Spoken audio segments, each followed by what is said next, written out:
ஆண்டவரும் அருமை இரட்சகராக இயேசு கிறிஸ்துவின் நாமத்தினால் உங்கள் யாவருக்கும் எங்களுடைய அன்பின் வாழ்த்துக்களையும் ஸ்தோத்திரங்களையும் நாங்கள் தெரிவித்துக் கொள்கிறோம். தேவனுடைய பெரிதான கிருபையால் சுவிசேஷம் என்ற இன்னொரு பகுதியில் உங்களை மீண்டும் சந்திப்பதிலே நாங்கள் மிகவும் மகிழ்ச்சி அடைகிறோம்.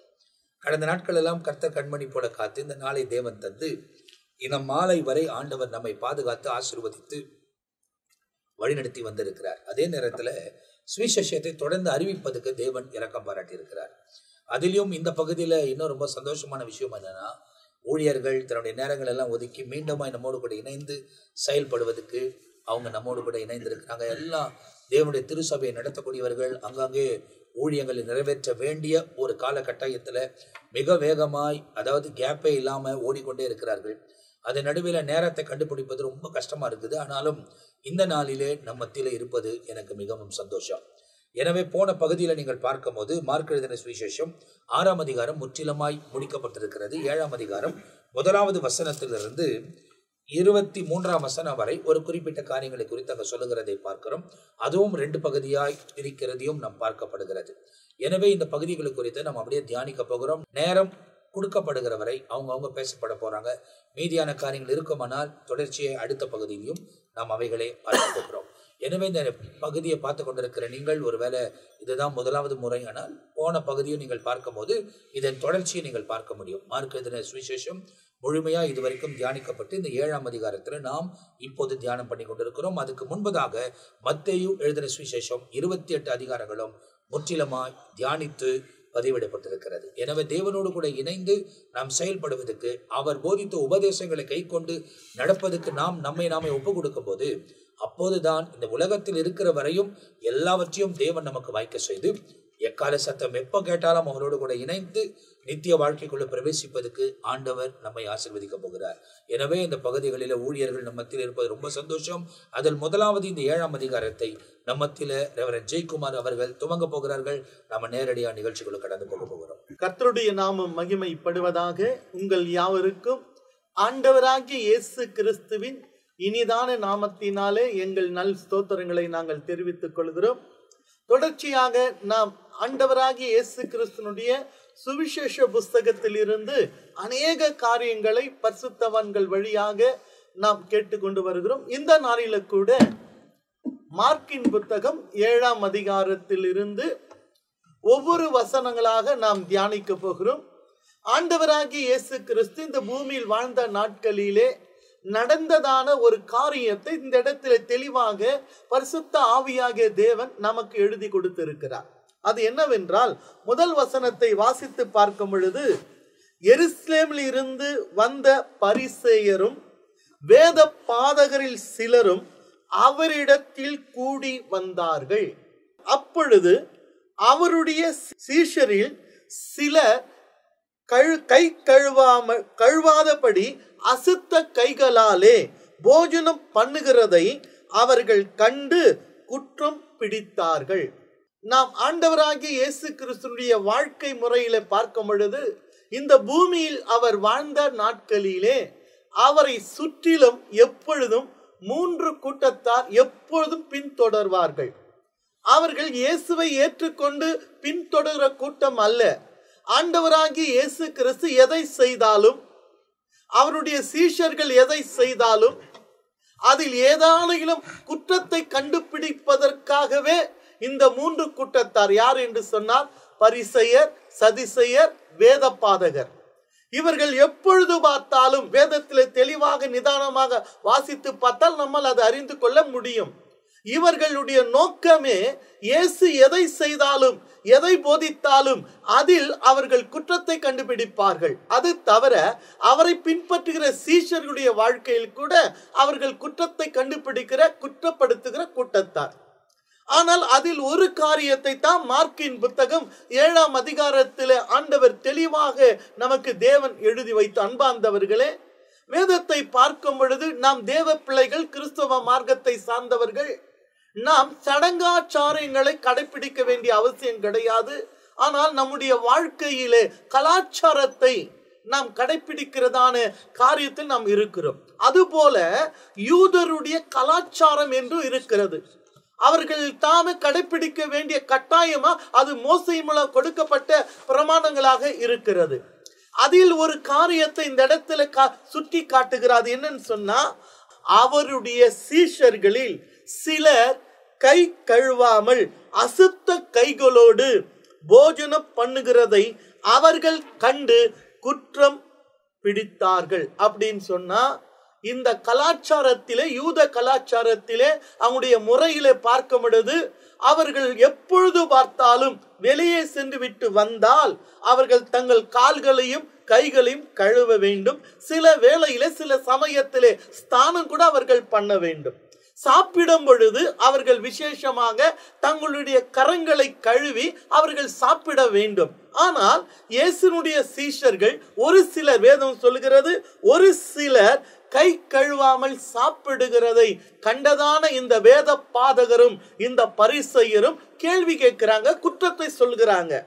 ஏனெனில் பரிசேயர் முதலிய யூத அனைவரும் முன்னோர்கள் பாரம்பரியத்தை கை கொண்டு அடிக்கடி கை கழுவினார்கள் ஒழிய சாப்பிட மாட்டார்கள். இந்த யூதருடைய பாரம்பரியத்திலே இந்த இடத்துல சொல்லி காட்டப்பட்டிருக்கிறது, அவர்கள் கை கழுவாமல் சாப்பிட மாட்டார்கள். இது பாரம்பரியம், இது யூதருடைய பாரம்பரியம். இதைத்தான் இந்த இடத்திலே இயேசுவினுடைய சீஷர்கள் அந்த நாட்களிலே, அந்த நேரத்திலே ஒரு சிலர் கை கழுவாமல் சாப்பிடுகிறதை இந்த பரிசேயரும் வேத பாதகரும் கண்டு குற்றப்படுத்துகிறார்கள், அதை சுட்டி காட்டுகிறார்கள். அதே 4ஆம் வசனம் சொல்லுகிறது, கடையில் இருந்து வரும் பொழுது ஸ்நானம் பண்ணாமல் சாப்பிட மாட்டார்கள். அப்படியே சொம்புகளையும் கிண்ணங்களையும் செப்பு குடங்களையும் மனைகளையும் கழுவுகிறதும் அல்லாமல் வேறு அநேக ஆச்சாரங்களை கை கொண்டு வருவார்கள். இது யூதருடைய முறை. இதை அந்த நாட்களிலே ஒரு சில அந்த யூதர்கள் கை கழுவாமல் சாப்பிடுகிறதை இவர்கள் கண்டு குற்றப்படுத்துகிறார்கள். அது ஒரு பெரிய குற்றமாக இயேசுவிடத்தில் கேள்வி கேட்கிறாங்க. வசனம் சொல்லுகிறது, அப்பொழுது அந்த பரிசேயரும் வேத பாதகரும் அவரை நோக்கி, ஆண்டவராகிய இயேசு கிறிஸ்துவை நோக்கி, உம்முடைய சீஷர்கள், உம்மை இரட்சகராய் ஏற்றுக்கொண்டவர்கள், உம்மை பின்பற்றி நடக்கிறவர்கள், அவர்கள் செய்கிற காரியத்தை நீங்கள் கண்டீர்களா? அவங்க என்ன கேட்கிறாங்க? அப்பொழுது அந்த பரிசேயரும் வேத பாதகரும் அவரை நோக்கி, உம்முடைய சீஷர்கள் முன்னோர்களினுடைய பாரம்பரியத்தை மீறி ஏன் கை கழுவாமல் சாப்பிடுகிறார்கள் என்று கேட்டார்கள். அப்போ இயேசுவை ஏற்றுக்கொண்டவர்கள், இயேசுவை பின்பற்றுகிற சீஷர்கள், அவர்கள் செய்ததான ஒரு தவறுதான். கை கழுவாமல் சாப்பிடுகிறார், அது யூதருடைய முறை. வெளியில் சென்று விட்டால் சாப்பிடும் பொழுது கை கழுவி சாப்பிட வேண்டும். கடையிலிருந்து வெளியே சென்று வீட்டுக்கு வரும் பொழுது அவர்கள் ஸ்நானம் பண்ணி அவர்கள் இருக்க வேண்டும் என்பதையெல்லாம் இந்த இடத்துல அவருடைய பாரம்பரியத்தை சுட்டி காட்டுகிறார்கள்.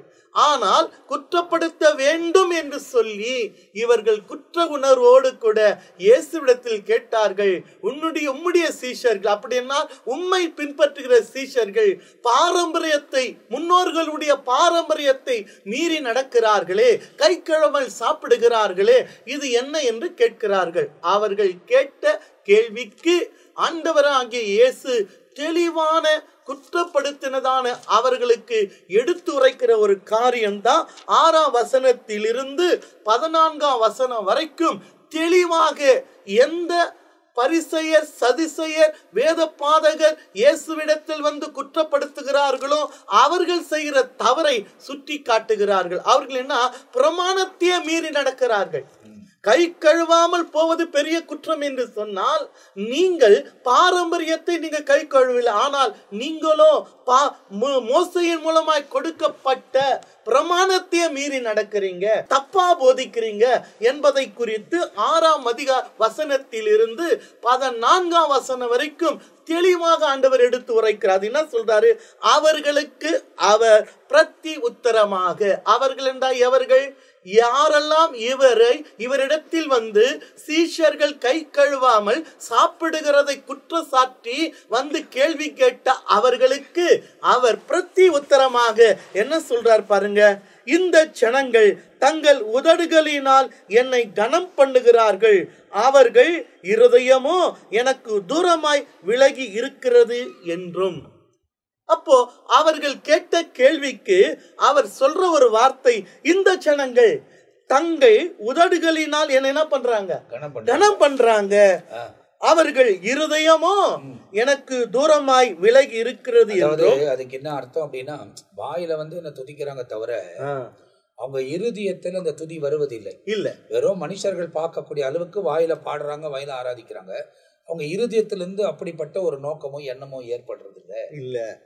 7ஆம் வசனத்தை அவர் சொல்லும் பொழுது, மனுஷனுடைய கற்பனைகளை உபதேசங்களாக போதித்து வீணாய் எனக்கு ஆராதனை செய்கிறார்கள் என்றும், எழுதியிருக்கிற பிரகாரம் மாயக்காரராகிய உங்களை குறித்து ஏசாயா நன்றாய் தீர்க்கதரிசனம் சொல்லி இருக்கிறான். அப்போ யாரெல்லாம் இவரை குற்றப்படுத்தினார்களோ அவர்களுடைய வாழ்க்கை முறையிலே அவர்கள் செய்கிற காரியங்களை குறித்து ஏற்கனவே ஏசாயா தீர்க்கதரிசி இந்த கூட்டத்தாரை குறித்து சொல்லி இருக்கிறார். அதை ஆண்டவரே அவன் தீர்க்கதரிசனம் சொன்னதை இயேசு கிறிஸ்து சுட்டி காட்டுகிறார். ஏன்னு சொன்னா, இவங்க என்ன செய்யறாங்கன்னு சொன்னாக்கா, மனுஷனுடைய கற்பனைகளை, எதுங்க? மனுஷனுடைய கற்பனைகளை இனாம போதிக்கிறாங்களா? உபதேசங்களாக போதிக்கிறாங்க. இன்னைக்கு அநேக யூடியூப் சேனலை பார்க்கும் பொழுது அநேக மனுஷனுடைய உபதேசங்களை தேவனுடைய கற்பனைகள் என்று சொல்லி போதித்து மக்களை வஞ்சித்து கொண்டு இருக்கிற கூட்டத்தார் அதிகமாக பெருகி கொண்டிருக்கிறார்கள். வேதத்துக்கு சம்மதம் இல்லாம தேவன் சொல்லாத காரியங்களை எல்லாம் இந்த நாட்களிலே மனுஷனுடைய கற்பனைகள், அது அவர்களுடைய கற்பனை, தேவனுடைய கற்பனை அல்ல.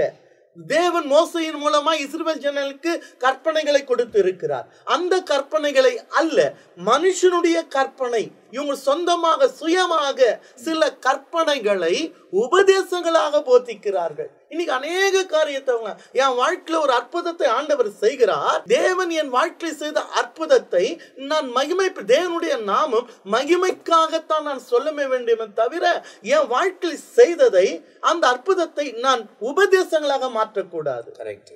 ஏன்னா இந்த காலத்திலே தேவன் ஒரு அற்புதத்தை செய்யும் பொழுது அதையே என்ன செய்யறாங்கன்னு சொன்னா உபதேசங்களாக மாற்றி அதை கடைபிடிக்க வேண்டும், நீங்களும் செய்யுங்கள் என்று சொல்கிறார்கள். அது தவறு. ஆண்டவர் அற்புதத்தை செய்கிற தேவன், இயற்கை மாறாக அதிசயத்தை செய்கிற தேவன். எனக்கு ஒரு ரீதியில் அற்புதம் செய்தார் என்றால் அதே ரீதியில் உனக்கு செய்வார் என்று உத்தரவாதம் கிடையாது.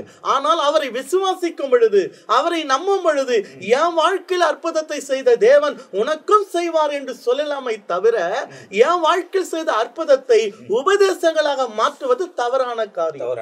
ஏன்னா இன்னைக்கு அநேக காரிய உபதேசம் இப்படிதான் இருக்குது. எனக்கு ஆண்டவர் செய்தாரு, நீ போய் சொல்லு, முடியாது. கர்த்தர் உனக்கு செய்தது உண்மை. அவர் அற்புதத்தின் தேவன், அவர் அதிசயமான தேவன், நேற்றும் இன்று என்றும் மாறாத தேவன். அவர் இன்று அதிசயத்தை செய்கிறார். அவர் செய்கிற அற்புதம் உனக்கு செய்வார்.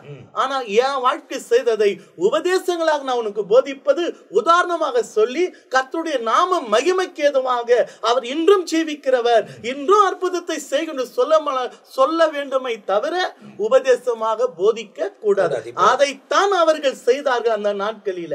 தங்களுடைய மனுஷனுடைய கற்பனைகளை உபதேசங்களாக போதித்து வீணா எனக்கு ஆராதனை செய்கிறார். அப்படின்னா மனுஷனுடைய கற்பனைகளை வீணாக போதித்து கர்த்தரை ஆராதனை செய்வது உகந்த ஆராதனை அல்ல அல்ல என்பது தெளிவா ஆண்டவர் இந்த இடத்தை எடுத்து சொல்லி. இப்ப இந்த இடத்துல பாருங்க, மார்க் எழுதுகிறார், நிறைய காரியம் இதுல சொல்லப்பட்டிருக்கிறது. இதுல இன்னும் நிறைய காரியங்கள் நமக்கு எழுதப்பட்டிருந்தாலும் தொடர்ச்சியாய் நம்ம மத்திய பிஷப் பெனியஸை அதை குறித்து நம்ம தொடர்ச்சியா பேச போறாங்க. ஆனால் நல்லா கவனித்துக் கொள்ளுங்கள், இந்த இடத்துல இவர்கள் இயேசு இடத்துல தன் சீஷர்கள் சாப்பிடும்போது அந்த கேட்ட கேள்விக்கான விளக்கங்களை தொடர்ச்சியாக அங்கே பேசப்படுகிறது. ஏன்னா அவர்கள் மேலான கிரியைகளை பார்த்து பேசுகிறார்கள், உள்ளான கிரியைகளை தேவன் பார்க்கக்கூடியவராக இருக்கிறார். அதுக்கு சம்பந்தப்படுத்தி ஆண்டவர் எல்லாவற்றையும் பேசுகிறார். அதில் ரெவரன் ஜெயக்குமார் அவங்க சொன்ன முக்கியமான ஒரு விஷயம், நமக்கு நடந்த காரியத்தை உபதேசமாக மாற்றக்கூடாது. வேத வசனத்தில் இருக்கக்கூடிய வசனங்களை தான் உபதேசிக்க வேண்டும். நமக்கு நடந்த அற்புதங்களை ஒரு அற்புதமாய் சொல்லலாம் தவிர அதே போல அவங்களையும் வழிநடத்த முடியாது. காரணம், வசனத்தை தான் நாம் போதிக்க வேண்டும் என்ற காரியத்தை ரொம்ப ஆழமாய் ஆணித்தரமாய் நமக்கு சொல்லியிருக்கிறார். இன்னும் ஏராளமான காரியங்கள் இருக்கு. அடுத்து நம்ம மத்தியில பிஷப் ரெவரண்ட் பென்னி ஏசாயா இதை குறித்து நம்மோடு கூட பகிர்ந்து கொள்ள போகிறார். நாம் 14வது வசனம் வரையிலும் சில விளக்கங்களை நாம் பார்த்தோம்.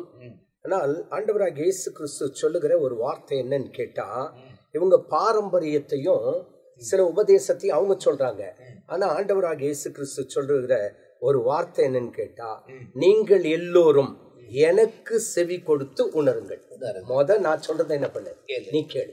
அதுதான் 14வது வசனத்தின் கடைசி பகுதியில் இருக்கு. அவர் சொல்றார் பாருங்க, பின்பு அவர் ஜனங்கள் எல்லோரையும் வரவழைத்து அவர்களை நோக்கி, நீங்கள் எல்லோரும் எனக்கு செவி கொடுத்து உணருங்கள். முதல்ல நான் சொல்றத நீ கேளு. ஏன்னு கேட்டா, கை கழுவாம சாப்பிட்றாங்க, குளிக்காம சாப்பிட்றாங்க அப்படின்ட்டு எல்லாம் அவங்க பழி சொல்லிட்டு இருந்தாங்க. நான் ஒரு குறிப்பிட்ட தேசத்துக்கு போகும்போது ஒரு வீட்டிலே தங்கியிருந்தேன். அவங்க எத்தனை முறை வெளியே போனாலும் சரி, உள்ள வந்தவனை குளிச்சுட்டு தான் தன்னுடைய ரூமுக்குள்ள போவாங்க. அப்போ இந்த நாள் வரையிலும் அவங்க அந்த பாரம்பரியம், அவங்களுடைய பாரம்பரியம் தான். நாம ஒரு நாளைக்கு ஒரு முறை காலையில குளிப்போம், இல்லைனாக்கா நைட்ல ஒரு முறை 2 முறை கூட குளிக்கலாம். ஆனா அவங்க 4 முறை வெளியே போனாலும் 4 முறை என்ன செய்யுது, குளிக்கிறது அவங்களுடைய பாரம்பரியம். அதெல்லாம் ஒரு பக்கம் இருக்கட்டும்பா. நான் சொல்றதை நீங்க என்ன பண்ணுங்க, கேளுங்க. அடுத்து பாத்தீங்கன்னா, மனுஷனுக்கு புறம்பே இருந்து அவனுக்குள்ளே போகிறது எதுவுமே மனுஷனை தீட்டுப்படுத்தாது. வெளியிருந்து வர்றது எதுவுமே தீட்டுப்படுத்தாதுப்பா. ஆனாலும் அவன் உள்ளத்திலிருந்து புறப்படுகிறவைகளே அவனை தீட்டுப்படுத்துகிறது. அப்போ இருதயத்தின் நிறைவினால் என்ன செய்யும், வாய் பேசும். அப்போ இருதயத்துல தெய்வீக சிந்தனை இருந்தால் அது தெய்வீக சிந்தனை தான் என்ன செய்யும், வெளிப்படும். துன்மார்க்கம் இருக்கும் அப்படின்னு சொன்னா துன்மார்க்கம் தான் வெளிப்படும். ஆகவே வெளியிலிருந்து உள்ளே வருகிறது எதுவுமே தீட்டுப்படுத்தாது. ஆகவே உள்ளத்திலிருந்து புறப்படுகிறவைகளை தீட்டுப்படுத்தும் அப்படின்னு சொல்லிட்டு கேட்கிறதற்கு காது உள்ளவன் கேட்க கடவன். நீங்க இங்க போதனை சொல்லிட்டு ஜனங்களை குழப்ப வேண்டாம், இதான் என் உபதேசம் அப்படின்ட்டு உபதேசத்தை சொல்லிட்டு கேட்கிறதற்கு காது உள்ளவன் கேட்க கடவன். ஒரு விஷயம் பாஸ்டர், இப்போ அவர் பேசும்போது நீங்க பாத்தீங்கன்னா, மத்திய எழுதின சுவிசேஷத்துல சொன்னதுதான் இவரும் சில காரியங்கள் இந்த இடத்துல மார்க் எழுதுகிறார். ஆமா. ஆனா ஜனங்களுடைய பிரச்சனை என்னன்னா, 400 வருஷம் இருண்ட காலம் இருந்திருக்குது. ஆமா. தேவன் மனுஷனோட பேசலையே இல்ல, மனிதனும் தேவனோட பேசல. அவங்க பிதாக்கள் செய்த காரியத்தையே பின்பற்ற ஆரம்பித்து விட்டார்கள். அந்த சூழ்நிலையில தான் இயேசு கிறிஸ்து உள்ள பிரவேசிக்கிறார். அப்போ முதலாவது முறை இதை அவர் கேட்கும் போது அவங்களுக்கு அதை ஏற்றுக்கொள்கிற மனப்பான்மை இல்லாம இருக்கு. அதனாலதான் சொல்லிட்டாரு, கேட்கிறதுக்கு காது உள்ளவன் கேட்க கடவன். நான் சொல்றது கேளு அப்படின்னு சொல்லிட்டு அடுத்து அவர் என்ன பண்ணிட்டாரு, ஒரு வீட்டுக்கு போயிட்டார். அங்க வசனம் சொல்றது, அவர் ஜனங்களை விட்டு வீட்டுக்குள் பிரவேசித்த போது அவருடைய சீஷர்கள் அவர் சொன்ன உவமைகளை குறித்து அவரிடத்தில் விசாரித்தார்கள். ஆகவே அடுத்தபடியாக கீழே இருக்க அந்த வசனத்தை பாருங்களேன். அவர் ஜனங்களை விட்டு வீட்டுக்குள் பிரவேசித்த போது அவருடைய சீஷர்கள் அவர் சொன்ன உவமைகளை குறித்து அவரிடத்தில் விசாரித்தார்கள். இப்போ என்னாச்சுன்னு கேட்டா, சீஷர்களுக்கு ஒரு தெளிவு வந்துருச்சு. அவங்க பாரம்பரியத்தை பற்றி பேசுறாங்க. ஆனா இயேசு கிறிஸ்துவோ வெளியிலிருந்து போறது எதுவும் தீட்டு இல்லையா, உள்ளத்திலிருந்து வெளியே வர்றது தான் தீட்டு அப்படின்னு சொல்லிட்டார் இல்லையா. இப்போ என்ன செய்யறாங்க, விசாரிக்கிறதாக பார்க்கிறோம். அதற்கு அவர், நீங்கள் எவ்வளவு உணர்வில்லாதவர்களா, நீங்க எல்லாம் இவ்வளவு உணர்வு இல்லாதவர்களா இருக்கீங்களே அப்படின்னு சொல்லிட்டு அங்க ஒரு கேள்வியை கேட்கிறார். கேள்வியை கேட்டுட்டு அடுத்து சொல்றது பாருங்களேன், 20வது வசனம், மனுஷனுக்குள்ள இருந்து புறப்படுகிறதே மனுஷனை தீட்டுப்படுத்தும். அப்போ என்னையா மனுஷனுக்குள்ள இருந்து புறப்படுது, அதையும் என்ன பண்றான்னு கேட்டா அங்கே விளக்கி சொல்லுகிறதை பார்க்கிறோம். இதுல நீங்க பார்த்தீங்க அப்படின்னு சொன்னா ஏறக்குறைய 13 குணங்களை குறித்து அவர் பேசுகிறார். 13 குணத்திற்கும் வசனங்கள் நிறைய ஆதாரங்கள் இருக்குது. உதாரணமாக சொல்ல வேண்டும் என்று சொன்னால், முதலாவது என்னன்னு கேட்டா பொல்லாத சிந்தனைகளும். பொல்லாத சிந்தனைகள். அப்போ மத்தேயு 15வது அதிகாரம் 18வது வசனத்தை பார்த்தீங்கன்னா அங்கே தெளிவாய் சொல்லப்பட்டிருக்க ஒரு வார்த்தை. மத்தேயு சுவிசேஷம் 15வது அதிகாரம் 18வது வசனத்தை அங்கே நாம் வாசித்து பார்க்கலாம். வாயிலிருந்து புறப்படுகிறவைகள் இருதயத்திலிருந்து புறப்பட்டு வரும், அவைகளே மனுஷனை தீட்டுப்படுத்தும். அவைகளே, அப்போ அது எங்கிருந்து வருதுங்களாம், இருதயத்திலிருந்து புறப்பட்டு வருது. அதுதான் தீட்டு. அதுல என்ன முதலாவதுன்னு கேட்டா இங்க சொல்லப்பட்டிருக்குது பொல்லாத சிந்தனைகள். இரண்டாவது இங்க சொல்லப்பட்டிருக்கிறது என்னன்னு கேட்டா விபச்சாரங்களும். மத்தேயு 5வது அதிகாரம் 32வது வசனத்தை நீங்க வாசித்து பார்க்கும்போது ஆண்டவராகிய இயேசு கிறிஸ்து அங்கே சொல்லுகிற வார்த்தை அது என்ன, நான் உங்களுக்கு சொல்லுகிறேன், வேசித்தன முகாந்தரத்தினால் ஒழிய தன் மனைவியை தள்ளிவிடுகிறவன் அவளை விபச்சாரம் செய்ய பண்ணுகிறவனாய் இருப்பான். அப்போ அந்த விபச்சாரத்தை குறித்ததான விரிவாய் சில காரியங்களை அவர் போதிக்கிறார். விபச்சாரம் என்றால் என்ன என்பதை அங்கே போதிக்கிறது மட்டுமல்லாமல் அதே நேரத்துல வேசித்தனம் இங்க பார்த்தீங்கன்னா 3வது வேசித்தனம். அந்த வேசித்தனத்தை குறித்தும் மத்தேயு 5வது அதிகாரம் 32வது வசனத்துல அவர் சொல்லுகிறார். அதற்கு அடுத்து இங்கே கொலை பாதகம், அதன் பிறகு 5வதாக களவு. களவு என்றால் என்ன? யாத்ராகும் 20வது அதிகாரம் 15வது வசனம். ஏன்னு கேட்டா அவர் இங்க சொல்ற ஒவ்வொரு வார்த்தைக்கும் வசனங்கள் இருக்குது. சும்மா அவர் கொலை அப்படின்ட்டாரு. கொலை என்றால் என்ன, அது மட்டுமல்ல அப்படி களவு என்றால் என்ன, எல்லாத்துக்கும் வசனம் இருக்கு. யாத்ராமும் 20வது அதிகாரம் 15வது வசனத்தை வாசிக்கலாமா? களவு செய்யாதிருப்பாயாக. களவு செய்யாதிருப்பாதா. அப்ப இங்க என்னன்றது? களவுகள் அப்படின்னு அங்க குறிக்கிறார். அப்போ அந்த இடத்துல 10 கட்டளை கொடுக்கும்போது அதுல ஒரு கட்டளை என்னன்னு கேட்டா களவு செய்யாதிருப்பாயா. அப்போ அந்த களவு திருடணும்ன்ற ஒரு எண்ணம் எங்க இருந்து வருதுங்க? இருதயத்திலிருந்து வருகிறது. அந்த எண்ணம் வந்தாலுமே மனுஷன் என்ன செய்யும்? அது தீட்டுப்படுத்தும். அது மட்டுமல்ல அப்படிக்கு பொருளாசை இல்லாதவளா இருக்க வேண்டும். லூக்கா 12வது அதிகாரம் 15வது வசனத்தை வாசித்து பார்க்கும்போது ஆண்டவராகிய இயேசு கிறிஸ்து சொல்றாரு பொருளாசை என்றால் என்ன. அப்போ இங்க சொல்லப்படுகிறதான 13 காரியங்களுக்கும் வேத வசனங்கள் ஆதாரங்கள் இருக்குது. பொருளாசை குறித்து லூக்கா 12:15 வாசிக்கலாம். பின்பு அவர் அவர்களை நோக்கி பொருளாசை குறித்து எச்சரிக்கையாயிருங்கள். அப்போ ஒரு பொருள் மேல கவனம் வந்துடக்கூடாது. இப்ப காரணம் சிலரை பார்த்தீங்கன்னா நான் நிறைய பார்த்திருக்கேன். ஒரு குறிப்பிட்ட ஒரு நபர் எனக்கு தெரியும். எங்க வீட்டுக்கே வந்திருக்காங்கன்னு வைங்களேன். எங்க வீட்டுல ஒரு டைல்ஸ் போட்டிருக்கோம் தரையில. அவங்க வீட்லயும் அதே டைல்ஸ் இருந்தா வீட்டுக்கு போயிட்டு உடனே அவங்க டைல்ஸ் உடைச்சு போட்டு வேற ஒண்ணு மாத்திருவாங்க. அது மட்டும் இல்லாம எங்க வீட்டுல ஒரு பொருளை பார்த்தா இது ரொம்ப நல்லா இருக்கே அப்படின்னு சொல்லிட்டு எப்படியாவது வாங்கி போறதுக்கு எப்படியாவது இங்க இருந்து கொண்டு போயிடணும். ஏன்னு கேட்டா அது மேல பொருள் ஆசை, இது எனக்கு வேணும் அப்படின்ற ஒரு எண்ணம். ஆகவே இங்க என்ன சொல்லிருக்கு? பொருளாசை குறித்து எச்சரிக்கை. அங்க எச்சரிக்கை பார்க்கிறோம். அப்போ லூக்கா 12:15 நாம வாசித்தோம். அடுத்து துஷ்டத்தனங்கள், துணிகரமா செய்யற காரியங்கள், அதை குறித்து சங்கீதம் 1வது சங்கீதம் 4வது வசனத்துல வாசிக்கிறோம். சங்கீதம் 35:26 வாசிக்கிறோம். சங்கீதம் 36 1வது வசனத்தை சற்றே வாசித்து பார்க்கலாம். சங்கீதம் 36:1 துன்மார்க்கருடைய துரோக பேச்சு அவன் உள்ளத்துக்கு தெரியும், அவன் கண்களுக்கு முன் தெய்வ பயம் இல்லை. அப்ப யாருக்கு தெய்வ பயம் இல்லைங்களா? நம்ம ஆழமா சிந்திச்சோம் அப்படின்னு சொன்னா ஆண்டவருக்கு காட்டுற இந்த 13 காரியங்களுக்கும் ஆழமான கருத்து இருக்கு. அத அந்த ஐயா அதை இன்னொரு முறை வாசிங்க. துன்மார்க்கருடைய துரோக பேச்சு. துன்மார்க்கருடைய துரோக பேச்சா. ஒருத்தன் துன்மார்க்கனுமா இருந்தா அவன் பேச்சு எப்பேற்பட்ட பேச்சா இருக்குமா? துரோக பேச்சு. உள்ளத்திற்கு தெரியும், என் உள்ளத்திற்கு தெரியும். அவன் கண்களுக்கு முன் தெய்வ பயம் இல்லை. அப்ப யாருக்கு பயம் இல்லையா? துன்மார்க்கனுக்கு தேவ பயம் இல்லை. அப்ப அவனுடைய இருதயத்திலிருந்து வர வார்த்தைகள் எல்லாம் தேவ பயம் இல்லாத வார்த்தையாய் இருக்கும். அதன் பிறகு கபடு, காம விகாரம், வன்கண், தூஷணம், பெருமை, மதிக்கேடு. கடைசியில அவர் சொல்லுகிற வார்த்தை பார்த்தீங்கன்னா 22வது வசனத்துல மார்க் 7:22 மதிக்கேடு என்று சொல்லப்பட்டிருக்குது. இப்போ மதிக்கேடு என்றால் என்ன? சங்கீதம் 14வது சங்கீதம் 1 வசனத்தை வாசித்து பார்ப்போம் என்றால் அங்கே தெளிவாய் சொல்லப்பட்டிருக்க ஒரு வார்த்தை, தேவன் இல்லை என்று மதிகட்டவன் தன் இருதயத்தில் சொல்லிக் கொள்ளுகிறான். மதிக்கேடு என்று சொன்னால் அதாவது அவனுடைய இருதயத்தில் இருக்கிறது என்ன? தேவன் இல்லை என்பதே. அப்போ தேவன் இல்லை என்று சொல்லுகிறவன் மதிக்கேடன் என்று சொல்லி வசனத்திலே வாசிக்கிறோம். அது மட்டுமல்ல, அப்படிக்கு மதிக்கேடை குறித்து இங்கே மார்க் 7:21 சொல்லப்பட்டிருக்குது.